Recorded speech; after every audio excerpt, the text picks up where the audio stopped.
Are you stressed about your IELTS exam and need to change the test date? Don't worry, I have the right answer for you. Hi guys, welcome back to Study HQ. In this video, we will walk you through the step-by-step process to reschedule your IELTS exam, no matter whether you have booked it through IDP, British Council or another official provider. So let's get started. Step 1. Check eligibility to reschedule. First things first, you need to check if you are eligible to reschedule. Generally, you should request to change at least 5 weeks before the test date. Some test centers might allow last minute changes, but only in case of emergencies, and you will need a proof like a medical certificate or so. Step 2. Log into your account. Now, log into the account you used to book your test. If you booked through IDP or British Council, go to their official website and sign in through your credentials.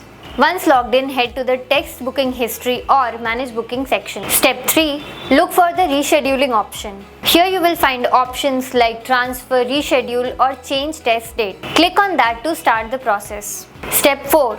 Choose a new date and pay the fee. Choose a new date from the available options.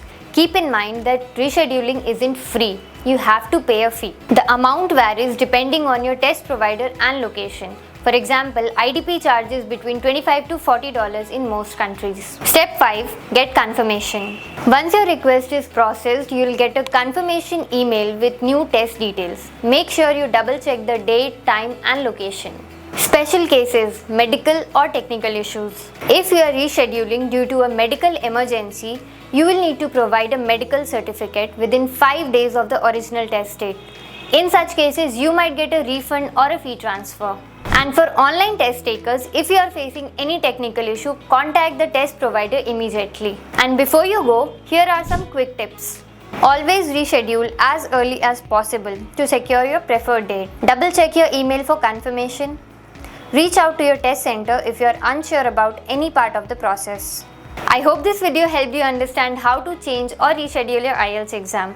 If you have more questions about IELTS or studying abroad, leave them in the comments below. Don't forget to like this video, subscribe to our channel and hit the bell icon for more updates.